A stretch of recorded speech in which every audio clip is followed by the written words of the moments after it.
शाळा स्तरावर अनुचित घटना घडल्यास शाळा प्रमुखांवर कारवाईचे संकेत. गट शिक्षणाधिकारी अण्णासाहेब बळवंतराव. शाळा व विद्यार्थी सुरक्षिततेसाठी कार्यशाळा. शाळा स्तरावरती किंवा विद्यार्थ्यांच्या बाबतीत कोणताही अनुचित प्रकार घडल्यास त्याला पूर्णपणे संबंधित शाळा, संस्था, मुख्याध्यापक यांची जबाबदारी राहील, असे दापोली तालुका गटशिक्षणाधिकारी अण्णासाहेब बळवंतराव यांनी दापोली अर्बन कॉलेज येथे झालेल्या स्कूल सेफ्टी व स्टुडंट सेफ्टी या विषयावरील दापोली तालुक्यातील सर्व शाळांचे प्राचार्य, मुख्याध्यापक, केंद्रप्रमुख, विस्तार अधिकारी यांच्या कार्यशाळेत त्वरित कारवाईचे दिले संकेत.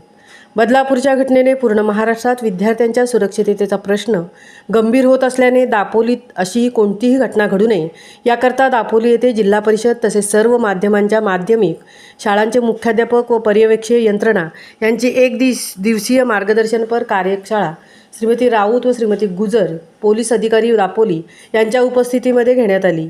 यावेळी सर्व बाबी अत्यंत बारकाईने सर्व शाळांमध्ये पोहोचतील आणि विद्यार्थी सुरक्षाबाबत कडक उपाययोजना केल्या जातील या दृष्टीने सर्वांना सूचना देण्यात आल्या व शंकांचे निरसन करण्यात आले.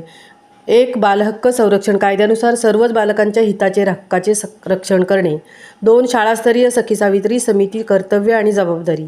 3. शाळा व परिसरात CCTV कॅमेरे बसवणे. विद्यार्थी, शिक्षक व शिक्षकेतर कर्मचारी यांच्या सुरक्षिततेसाठी असे कॅमेरे असणे हा उत्तम पर्याय आहे. 4. कर्मचारी नियुक्ती घ्यावयाची काळजी. 5. तक्रार पेटी. शालेय विद्यार्थ्यांच्या सुरक्षिततेबाबत करावयाच्या ठोस उपाययोजनांचा भाग म्हणून राज्यातील सर्व माध्यमांच्या व सर्व व्यवस्थापनांच्या शाळांमध्ये तक्रारपेटी बसवणे.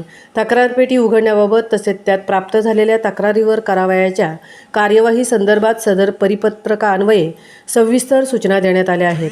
तथापि या तक्रारपेटींचा वापर सर्व शाळा प्रभावीपणे करत आहेत किंवा कसे याची तपासणी होणे देखील तितकेच आवश्यक आहे. परिपत्रकातील तरतुदींचे पालन करणे अनिवार्य आहे.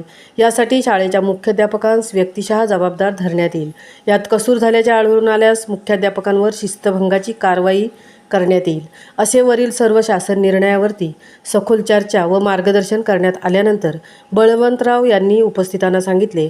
व्यासपीठावर बळवंतराव यांचे सहविस्तार अधिकारी पद्मन लहांगे, रामचंद्र सांगडे, बळीराम राठोड, माध्यमिक मुख्याध्यापक संघाचे तालुका अध्यक्ष संतोष हजारे व पोलीस अधिकारी उपस्थित होते. महामुंबईसह मिलिंद खारपाटील, दापोली.